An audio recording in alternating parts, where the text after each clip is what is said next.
Zane could feel the poems, taking form, shaping things. As he experimented, he imagined he could almost feel the power surging through the keys of the typewriter. It exhilarated him.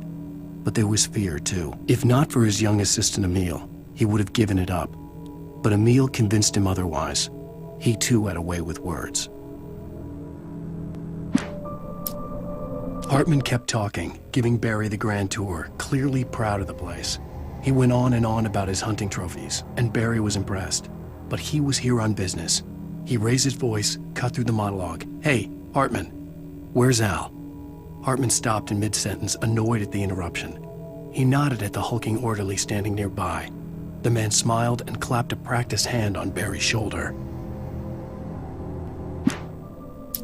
Hartman followed the fall of Alan Wake with his binoculars. When the rider hit the water, he ordered Jack to take the boat to him.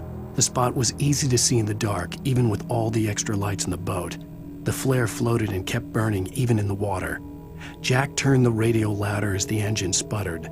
The music was rough and clanking, something the Anderson brothers would no doubt have enjoyed. But Hartman chose to ignore it. Wake was finally within his reach. Hartman knew he was no creator. He had no ambitions on that front, and he certainly didn't want to end up like every artist he had worked with here, damaged in ways that were hard to describe, or worse. It was enough for Hartman to maintain creative control and provide direction, to be a producer. That was what most of these people were in need of anyway. Of course, suitable subjects were few and far in between. I stared at the Viking paraphernalia that littered the area, surrounding an unlikely centerpiece. A full-size stage complete with an impressive sound system with all the trimmings, including a dragon. It took a special kind of crazy to build something like this in a remote field. When the sky split open with a deafening boom and the music started blasting, it felt strangely appropriate. For the moment, Barry was just glad he had survived the fall. He had been separated from Al, and there was no easy way to climb back up. He told himself he'd be okay in the gloomy forest at night. He would just have to wait for a while for Al to find his way down. Barry turned when he heard the heavy footsteps and saw the movement. The man-shaped shadow lunged at him from the bushes, an axe held high. Barry screamed and threw up his hand. The world exploded. Mott knew that Wake was smarter than him. Wake had more money, a beautiful wife, everything. And Hartman said Wake was important. That made him better than Mott. But Mott was calling the shots now. He'd expected Wake to whimper and grovel, but instead, he seemed willing to fight. Mott knew he'd gotten under Wake's skin. If only Mott actually had his wife. The thought made him shiver. Hartman wasn't happy. Mott could see it in his eyes. He quickly lowered his own. He had made a mess of it, and he knew it. The shame of failure was hard to bear. He hadn't expected Wake to say he needed more time, and he blurted out 2 days, less than Wake had asked for to show him who was in charge. But that wasn't part of Hartman's plan. Hartman hurried down the corridor. He had disliked leaving Wake when he was surely at his most susceptible to therapy. But this was not an ordinary storm. Wake had been writing, and he had woken something up in the depths of the lake. Now, it was coming for him. Hartman had naturally prepared for a situation like this. The idiot brothers would keep Wake distracted while Hartman double-checked everything, just to be sure. Hartman watched as Wake's features slackened. The man was bullheaded, no doubt. Even lying on the bed, he'd almost broken Hartman's nose the second time. But with a little time, he could break Wake down, give him proper direction. Wake was easily the most promising subject he had had. Well, since Tom, really. "Sleep well, Alan," Hartman whispered with a smile. "Let me take care of you." He sniffed hard to clear his throbbing nose, swallowed blood, and barely tasted it. Agent Nightingale stared at the passed-out rider. The man was sleeping off one hell of a night. Nightingale felt a stab of envy at Wake's oblivion, but he had a job to do. He put the gun to Wake's head and almost became a murderer. His hand shook and his throat felt tight and dry. Biting his teeth, he tried again to pull the trigger. He lost the nerve. Wake stirred. Nightingale would have to settle for an arrest.